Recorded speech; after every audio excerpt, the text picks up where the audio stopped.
Imagine you step into a time machine and find yourself face to face with a Neanderthal, standing just a meter away in a cave lit by a flickering fire. What would hit your nose first? A sweet, smoky scent of wood and embers, maybe the sharp tang of animal hides, or something deeper, muskier, more primal. You probably assume ancient humans smelled awful, right? Like a mix of sweat, dirt, and rotting meat, a stench so foul you'd gag before you could even say hello. But that assumption is a trap, a modern bias that blinds you to a much stranger and more fascinating truth. The real smell of ancient humans is not just a question of hygiene. It's a window into their entire world, their biology, their environment, and their evolution. So, what did ancient humans actually smell like? Before you answer, consider this. You're not smelling a modern human who skipped a shower for a week. You are smelling a creature whose body chemistry, diet, and daily life were radically different from yours. Let's strip away the myths and dive into the science of ancient human scent. The first layer of the answer is surprisingly simple. Ancient humans smelled like their environment. If you lived in a forest, your skin and clothes would absorb the resin of pine trees, the damp earth of the forest floor, and the ozone of a coming storm. If you lived on a savanna, you'd carry the dry grass, the dust of cracked soil, and the faint sweetness of wild berries. Your body is a sponge, and your scent is a direct reflection of the air you breathe, the plants you touch, and the animals you butcher. But the second layer is where it gets complicated. Your modern nose is trained to associate body odor with disgust, but for ancient humans, body odor was a rich source of information. It told you who was healthy, who was fertile, who was related, and who was a stranger. Your scent was your personal fingerprint, more reliable than any name or face. And here's the kicker. Ancient humans likely smelled better than you think, at least each other. Your modern obsession with deodorants, soaps, and perfumes has actually dulled your natural ability to perceive and interpret these signals. Let's start with the most obvious factor, sweat. You have two types of sweat glands: eccrine glands, which produce watery sweat for cooling, and apocrine glands, which produce a thicker, fatty sweat in areas like your armpits and groin.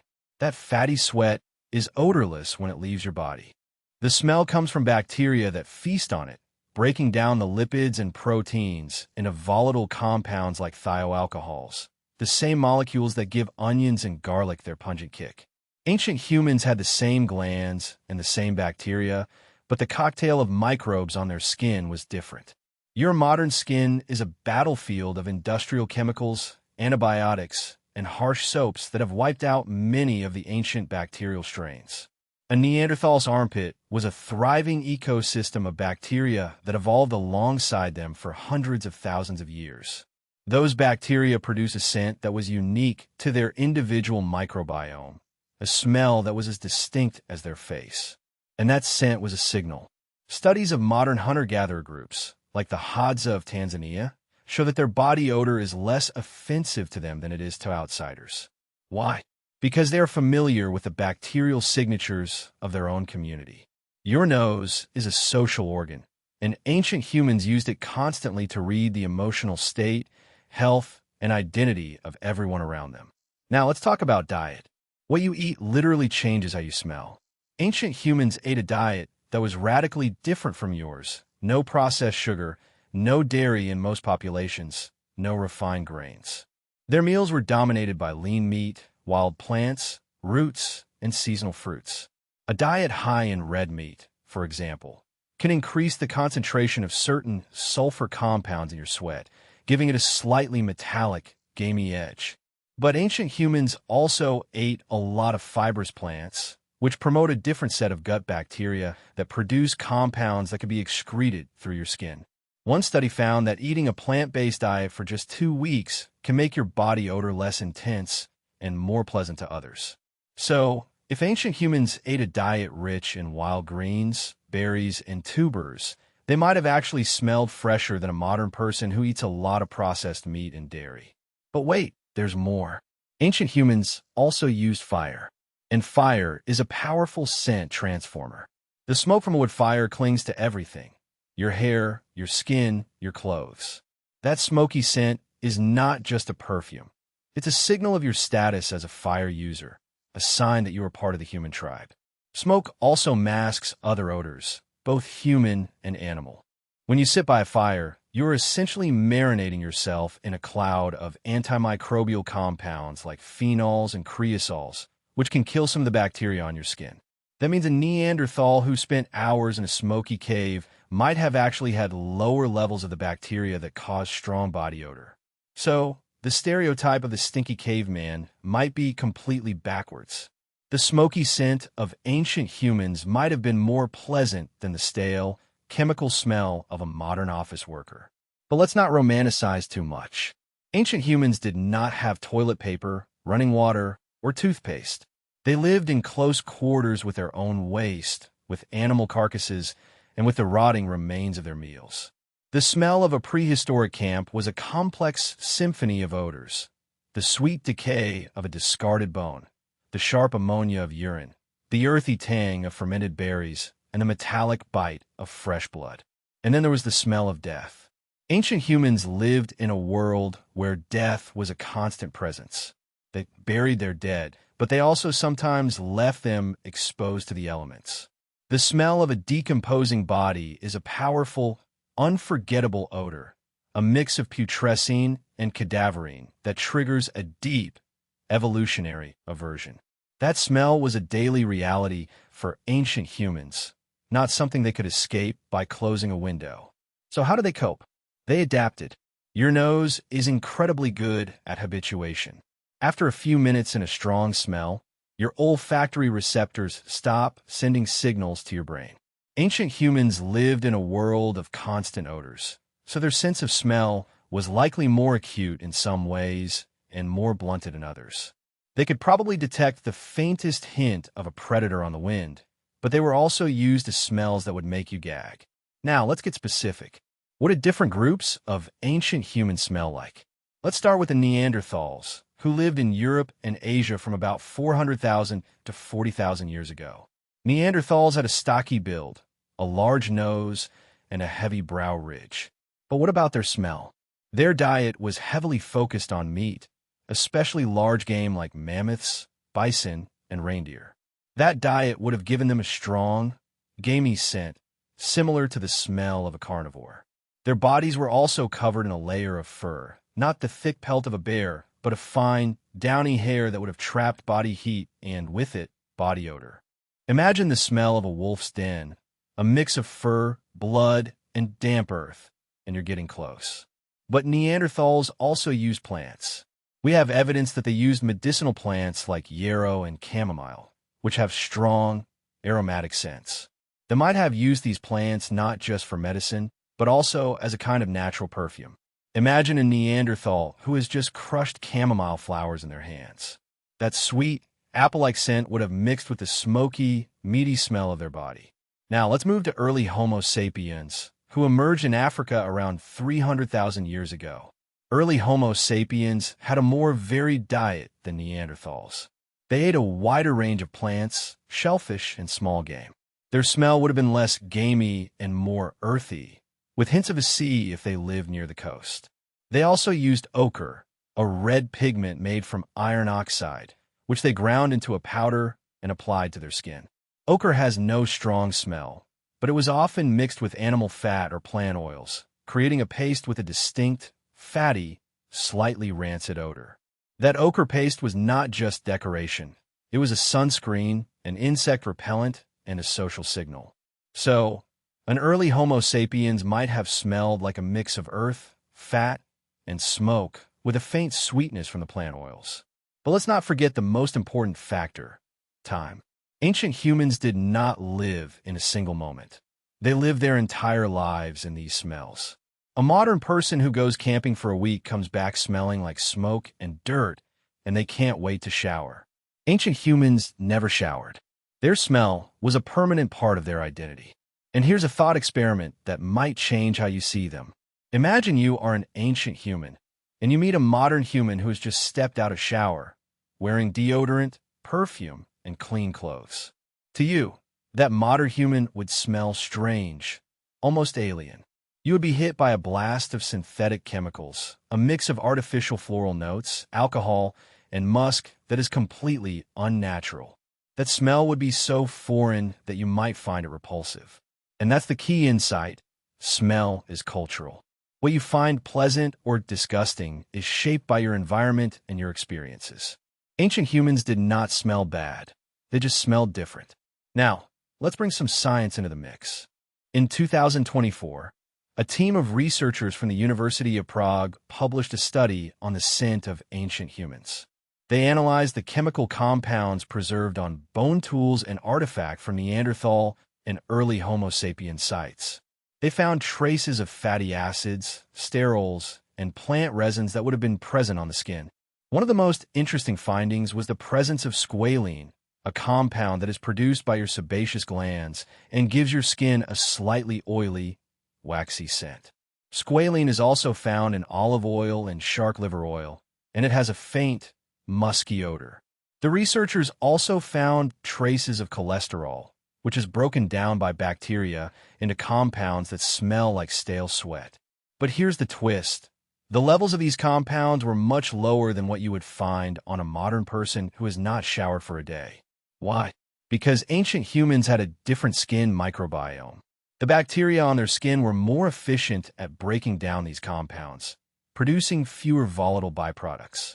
So, paradoxically, ancient humans might have actually smelled less, not more, than a modern person who skips a shower. But wait, there's more. The study also found evidence of plant resins, specifically from coniferous trees like pine and spruce. These resins have a strong, aromatic scent that is both sweet and sharp. Ancient humans might have used these resins as adhesives for tools, but they also might have applied them to their skin as a kind of primitive perfume or insect repellent. Imagine the smell of a pine forest after a rain, that fresh, resinous scent, and you're getting close to what some ancient humans might have smelled like. And let's not forget the role of fire. The same study found high levels of polycyclic aromatic hydrocarbons, or PAHs, on the artifacts. These are compounds produced by burning wood. They give smoke its characteristic smell, and they're also found in charred food. So, ancient humans were constantly marinating in a cloud of smoky PAHs, which would have given them a persistent, campfire-like scent. Now let's zoom out and think about the big picture. The question, what did ancient humans smell like, is not just a curiosity. It's a way to understand their lives. Smell is one of the most intimate senses. It bypasses your conscious brain and goes straight to your limbic system, the part of your brain that controls emotion and memory. When you smell something, you are experiencing a direct connection to the past. And for ancient humans, smell was a tool for survival. They used it to find food, to avoid predators, to recognize family, and to choose mates. Your own sense of smell is a relic of that ancient world. You might think you are a visual creature, but your nose is still wired to detect the subtlest signals. When you feel attracted to someone, part of that attraction is chemical. You are subconsciously smelling their immune system, their hormones, and their microbiome. Ancient humans did the same thing, but they did it consciously. They lived in a world of scent, where every person, every place, and every animal had a unique olfactory signature. So, the next time you think about ancient humans, don't just imagine them as visual caricatures with shaggy hair and crude tools. Imagine them as olfactory beings, surrounded by a symphony of smells that we can only guess at. Imagine the smell of a Neanderthal mother holding her child, a mix of smoke, milk, and the faint sweetness of crushed plants. Imagine the smell of a group of Homo sapiens returning from a hunt, carrying a dead deer, their bodies covered in blood and sweat, but also in the scent of the forest they just walked through. Imagine the smell of a cave, not just the musty dampness, but the accumulated scent of generations of humans, a layer of smoke, fat, and skin cells that has seeped into the very stone. That is the real smell of ancient humans. It's not a single smell. It's a tapestry of smells, woven from their environment, their diet, their culture, and their biology. And it's a smell that you will never experience, because the world that produced it is gone. but you can still catch a faint echo of it. The next time you light a campfire and sit close to the flames, close your eyes and breathe in. That smoky, resinous scent is the closest you will ever get to the world of ancient humans. And if you pay attention, you might just feel a connection, a thread of scent that stretches back tens of thousands of years, linking you to your ancestors. So, what did ancient humans smell like? They smelled like fire, earth, blood, and plants. They smelled like life in all its messy, complex, and beautiful reality. And that is a smell you should never forget. The scent of ancient humans was never static. It shifted with the seasons, as summer berries and autumn mushrooms replaced winter roots and spring greens. It changed with the landscape, from the salt-tinged air of coastal camps to the pine-heavy breath of high mountain shelters. And it evolved with technology, as the first clay pots introduced the smell of boiled stews, and the first woven garments carried the fragrance of crushed flowers and herbs. Imagine a Neanderthal mother, her skin rubbed with ochre and animal fat, her child's hair smelling of crushed chamomile, their cave a symphony of wood smoke and dried meat. Imagine an early Homo sapiens in the African savanna, their body painted with red earth and animal marrow, their scent mingling with the dry grass and the distant roar of a lion. These smells were not just byproducts. They were tools of communication, markers of identity, and anchors of memory. A hunter could smell the fear on a wounded prey, a child could find their mother in the dark by her unique odor, and a stranger could be recognized by the village dogs before they ever saw their face. The nose was a map, a calendar, and a library all at once. But as humans settled into farming, the smells began to change. The sharp scent of grain dust replaced the wild tang of foraged herbs. The heavy stench of livestock pens and manure settled over villages. And with crowded houses and permanent settlements came the constant, clinging odor of human waste and decay. By the time of the first cities, the ancient human smell had become a mix of spices, sweat, and sewage, a far cry from the open air of the Pleistocene. Yet, even then, fragments of the old world lingered. The priest burning incense in a temple was echoing the campfire of a shaman. The perfumer blending myrrh and rose was chasing the same primal magic that made our ancestors paint their bodies with crushed berries. And when you walk through a forest today, and that earthy, damp smell hits you, you're breathing the same air molecules that once filled the lungs of a mammoth hunter. That scent is a ghost, a whisper from a time when smell was survival, when every breath carried information, and when the world was a mosaic of odors we can only imagine.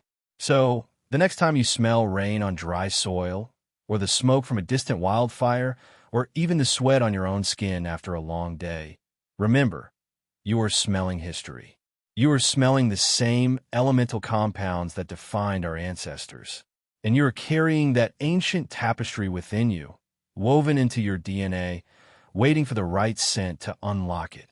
And as that ancient tapestry unfurls, consider the invisible signals we still broadcast today.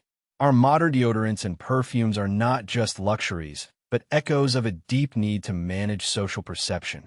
Every swipe of a scented lotion is a negotiation between the primal self and the civilized mask.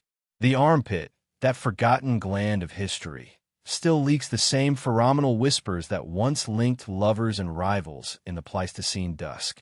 Scientists have found that our sweat carries traces of fear, excitement, and even immune system compatibility. We may have traded fur for suits, but our noses still hunt for truth beneath the layers of lavender and musk.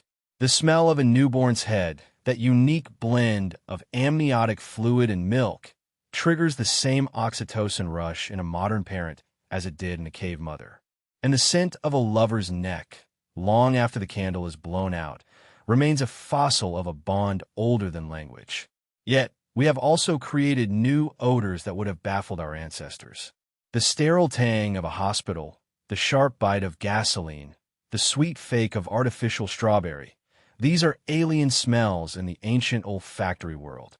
Our ancestors would have recoiled from the chemical fog of a city street, their brains overwhelmed by a cacophony of synthetic notes.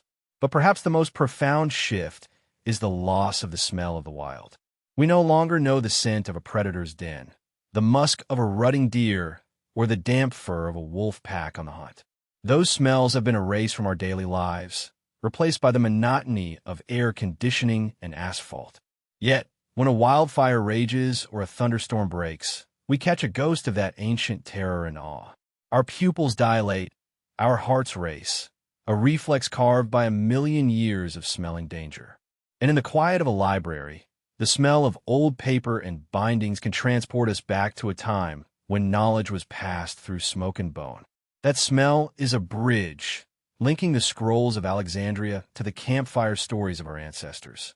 So, as you sit here, breathing in the mix of your own room, your own skin, your own time, know that you are a living archive.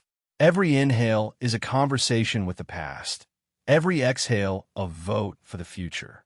And if you want to keep unlocking these ancient stories, hit subscribe and join us on the next journey through the forgotten senses of history.